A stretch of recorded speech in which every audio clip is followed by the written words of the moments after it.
itu uji Kikokran? Teman-teman udah pada tahu belum apa itu uji Kikokran? Pastinya udah pada tahu kan?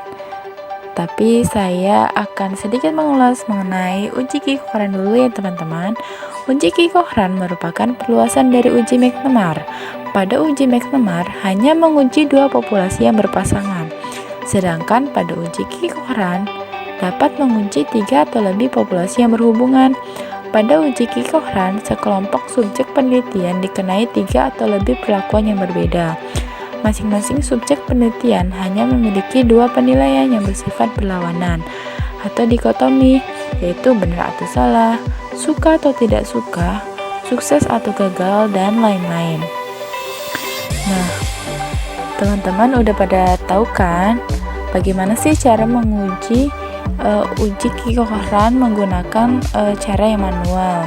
Nah, di sini saya akan menjelaskan mengenai bagaimana menguji Kikokran menggunakan SPSS. Yuk kita lanjut ke contoh soal.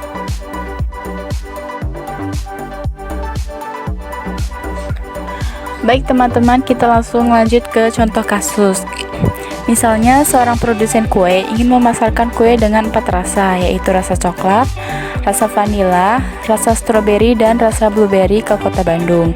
Sebelum memasarkan kue, produsen ingin mengetahui respon atau penilaian terhadap keempat rasa kue tersebut. Misalkan, respon yang digunakan berupa suka atau tidak suka. Untuk keperluan penelitian, produsen mempersilahkan 10 orang untuk mencicipi keempat rasa kue dan memberikan penilaian terhadap 4 rasa kue tersebut. Berikut ini adalah data yang dikumpulkan oleh produsen.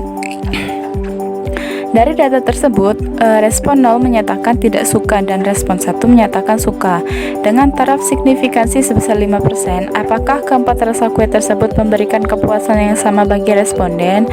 Nah, untuk menguji Kikokran menggunakan SPSS, langkah yang pertama yang harus kita lakukan adalah kita buka aplikasi SPSS-nya terlebih dahulu, kemudian kita masukkan variabel yang diperlukan dalam contoh kasus.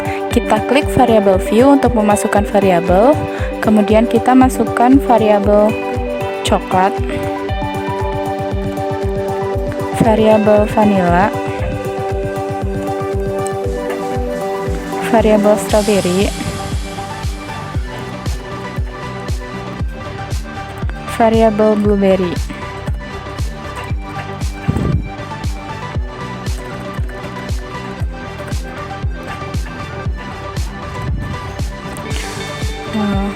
Setelah kita selesai memasukkan variabelnya, jangan lupa kita ganti desimalnya menjadi 0, dari 2 menjadi 0.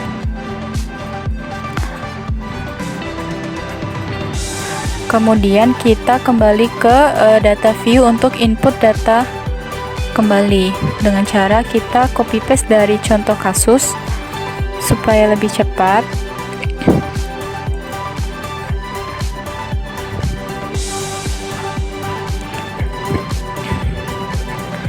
Setelah data sudah selesai diinput, kita klik Analyze, kemudian Non-Parametric Test, kemudian Key Related Sample.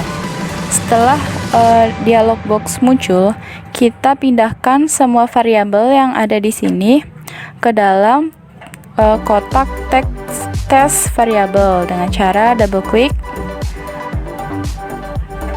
Setelah variabel telah berpindah ke test variabel, selanjutnya kita centang Kikokran Q pada test type, kemudian kita klik OK. Dan hasilnya akan muncul seperti ini. Kita copy kedua tabel ini untuk dipindahkan ke Word yang ini, yang contoh kasus. Yang hasilnya adalah kita copy paste-kan. Nah, kita ketahui bahwa p-value, apabila p-value lebih besar sama dengan alfa atau taraf signifikansi, maka H0 diterima dan H1 ditolak. Dan apabila p-value ini kurang dari alfa atau taraf signifikansi, maka H0 ditolak dan H1 diterima. Nah, berdasarkan tabel frekuensi yang ini, kita ketahui bahwa responden yang tidak menyukai kue rasa coklat sebanyak 3 orang dan responden yang menyukai kue rasa coklat sebanyak 7 orang. Responden yang tidak menyukai kue rasa vanila sebanyak 7 orang dan responden yang menyukai kue rasa vanila sebanyak 3 orang.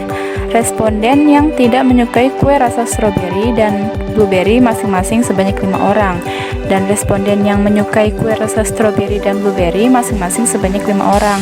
Nah, berdasarkan tabel tes statistik yang ini, kita ketahui bahwa banyaknya data sebanyak 10 dengan nilai Q Cochrane sebesar 4,364 dengan derajat kebebasan 3 dan p-value sebesar 0,225. Nah, karena syarat yang ini, kita dapat simpulkan karena p-value sebesar 0,225 ini lebih besar daripada nilai taraf signifikansi sebesar 0,05, maka jelas keputusan yang akan diambil adalah menerima H0, yang berarti bahwa keempat rasa kue tersebut memberikan kepuasan yang sama bagi responden.